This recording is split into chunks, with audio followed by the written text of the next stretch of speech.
For Horticulture, we're demonstrating a complete setup on an Enviromist sprayer. You have to purchase a AA 434 tank, back plate, and a dome or undervina of your choice. The undervina has to be purchased with an optional slip-on cover if desired. What comes in an AA 434 tank kit box, you have one tank. It comes with one hose assembly. It comes with two manuals, an instruction manual and a parts manual.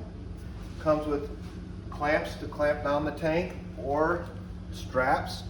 It comes with a tank drain, which mounts right at the back here. This T, it comes with a plug, but it can be added to drain off a tank back into transfer tanks.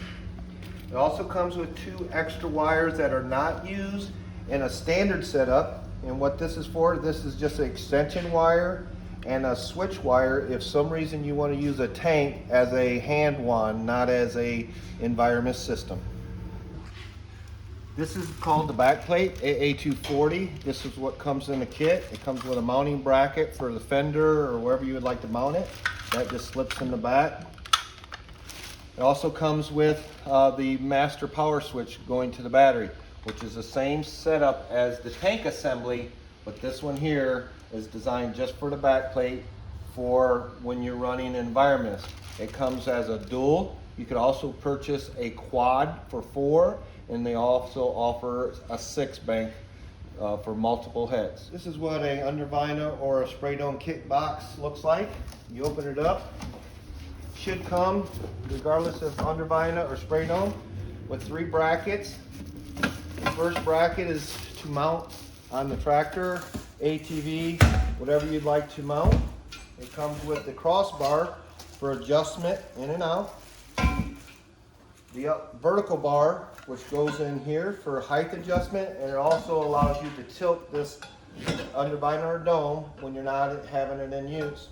It also comes with an owner's manual and U-bolts to bolt this down to a frame.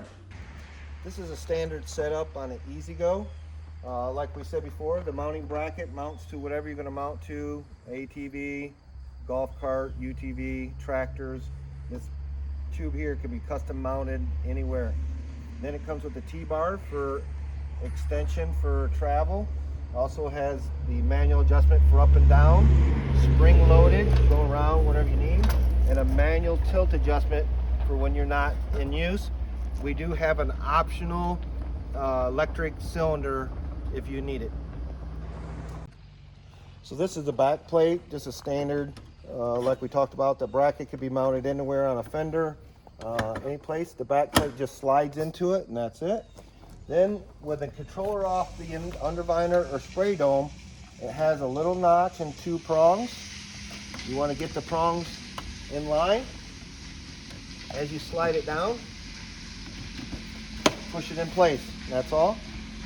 The line here goes to the ones in front. If you're using one, it doesn't matter what side. Then you have the master wire that goes to the battery, which hooks to the auxiliary battery wire. Again, just connects together. This then will be mounted to the battery, a 12-volt source. So this is the tank assembly that we described earlier. It comes with a hose assembly that hooks to the tank. It can only go one way because of the connections that we have here. So you'll take either one, it does not matter. Connect it in, and then you'll connect your power wire to the pump. Just like that. Then the wire, other end, gets connected down to the back plate. And then once again, self-explanatory, it only can go one place here. The electric wire comes to the front, not to the side, comes right to the front. So now we're ready to hook to the battery and fill the tank at least 3/4 of the way with clean water. After setting up the whole system, there's a few things that's good to know. One is the instruction manual has a lot of good information, and always use clean water. And if you are using chemicals, make sure you use all the safety requirements. So what you have here is a chemical tank and a rinse tank. The big lid is where you'll put your chemicals and your mixtures. This is fresh water only. This is your selecting valve for either chemical tank or fresh wash rinse. You have a filtration system that you can clean, and on the side is your valve that you can adjust your pressure. If you have multiple heads, you want to make sure that starts out in line. That means you have the most agitation that the pump will give you. And as you add heads, you may have to begin to cut the agitation to give you a little more pressure at the head. This is our standard controller. It has a master switch on the controller. It also has a battery switch that can be mounted at a separate location when the master's on. That's a battery disconnect. So you'll notice that the ball goes up into that 6 range. It's recommended you be running at 4, so that's what this black valve's for. Especially if you have multiple heads, you will adjust the agitation valve so you get above 4, and these are trimmers. So clockwise decreases, counterclockwise increases, so you want to just trim it until it runs at 4. The ball tells you that you have flow. The electric light fuse allows you to know that your spinner is running.